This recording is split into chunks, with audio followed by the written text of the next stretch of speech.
Hi friends, welcome to ದಿವ್ಯರ Virishka vlog. ಇವತ್ತು ನಾನು ಕೋವಾ ಹಾಕಿ ರೈಸ್ ಖೀರ್ ಮಾಡಿ ತೋರಿಸ್ತಾ ಇದ್ದೀನಿ. ಇದಕ್ಕೆ ನಾನೀಗ ಒಂದು ಅರ್ಧ ಲೀಟರಷ್ಟು ಮಿಲ್ಕು, 1.5 ಕಪ್ಪಷ್ಟು ಶುಗರು ಮತ್ತು ಕೋವಾ ಮತ್ತು ಏಲಕ್ಕಿ ಮತ್ತು ದೋಸೆ ರೈಸು, ಗೋಡಂಬಿ, ದ್ರಾಕ್ಷಿ ಇಷ್ಟನ್ನು ನಾನು ತೆಗೆದಿಟ್ಕೊಂಡಿದ್ದೇನೆ. ಇವಾಗ ನಾನು ರೈಸ್ನ ಒಂದು 5 ಮಿನಿಟ್ಸ್ ನಾನು ಹಾಗೆ ನೆನೆಯಲಿಕ್ಕೆ ಇಟ್ಕೊಳ್ತಾ ಇದ್ದೀನಿ. ಇದೀಗ ವಾಶ್ ಮಾಡಿಕೊಂಡು ಹಾಗೆ ನಾವು ಇಟ್ಕೋಬೇಕು. ಈಗ ನಾನು ಗ್ಯಾಸ್ ಮೇಲೆ ಒಂದು ಪಾತ್ರೆನ ಇಟ್ಟಿದ್ದೇನೆ. ಈಗ ನಾನು ಅರ್ಧ ಲೀಟರ್ ಆರೆಂಜ್ ಕಲರ್ ಮಿಲ್ಕ್ ತಗೊಂಡಿದ್ದೇನೆ, ಅಂದರೆ ಗಟ್ಟಿ ಮಿಲ್ಕ್ ಹಾಕೋದ್ರಿಂದ ಚೆನ್ನಾಗಿರುತ್ತೆ ಖೀರು. ಹಾಗಾಗಿ ಇದಕ್ಕೆ ನಾನು ಸ್ವಲ್ಪ ನೀರು ಆ್ಯಡ್ ಮಾಡ್ಕೊಳ್ತಾ ಇದ್ದೀನಿ. ಅದೇ ಗ್ಲಾಸಲ್ಲಿ ಸ್ವಲ್ಪ ಒಂದು 1/4 ಲೋಟದಷ್ಟು ನಾನು ನೀರು ಯೂಸ್ ಮಾಡಿದ್ದೇನೆ.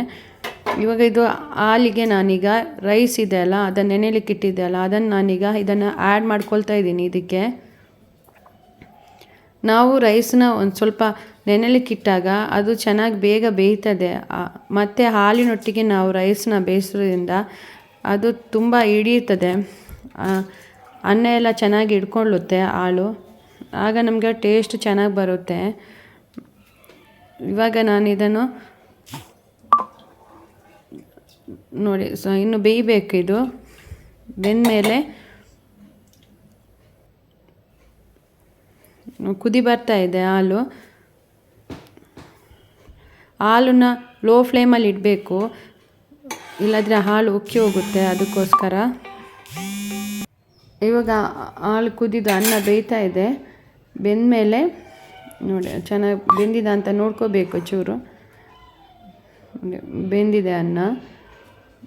ಇದು ತುಂಬ ಈಸಿಯಾಗಿ ಮತ್ತು ಸ್ಪೀಡಾಗಿ ಆಗುತ್ತೆ. ನಾವೆಲ್ಲ ಫೆಸ್ಟಿವಲ್ಗೆಲ್ಲ ಬೇಗನೆ ಮಾಡ್ಬೋದು ಇದನ್ನು.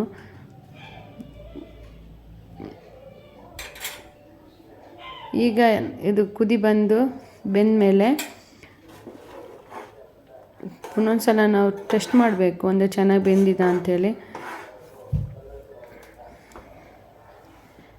ಈಗ ಇದು ಆಗಿದೆ ನೋಡಿ, ಬೆಂದು ಹೋಗಿದೆ, ಕರೆಕ್ಟಾಗಿ ಆಗಿದೆ. ಈಗ ನಾನು ಇದಕ್ಕೆ ಕೋವನ ಆ್ಯಡ್ ಮಾಡ್ಕೊಳ್ತಾ ಇದ್ದೀನಿ.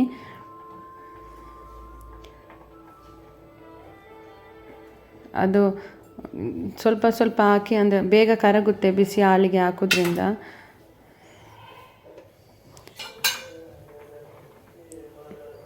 ಸ್ವಲ್ಪ ಕೈ ಆಡಿಸಬೇಕು ಹೀಗೆ. ಇವಾಗ ಇದು ಕೋವಾ ನೀರಾಗಿದೆ ನೋಡಿ, ಇದರಲ್ಲಿ ಮಿಲ್ಕಲ್ಲಿ.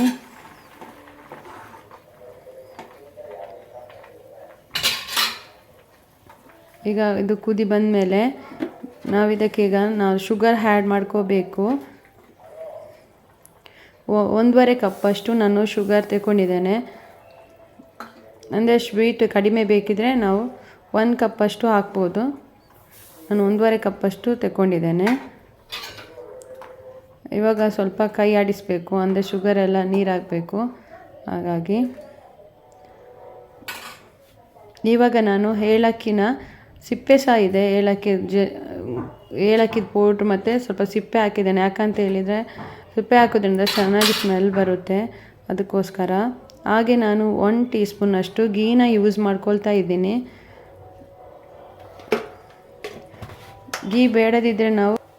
ಗೀ ನಾವು ಯೂಸ್ ಮಾಡೋದು ಬೇಡದಿದ್ದರೆ ಸ್ಕಿಪ್ ಮಾಡ್ಕೋಬೋದು. ಆದರೆ ನಾನು 1 ಟೀ ಸ್ಪೂನು ಗೀನ ಹಾಕಿದ್ದೇನೆ, ಅಂದರೆ ಚೆನ್ನಾಗಿರಲಿ ಅಂತೇಳಿ.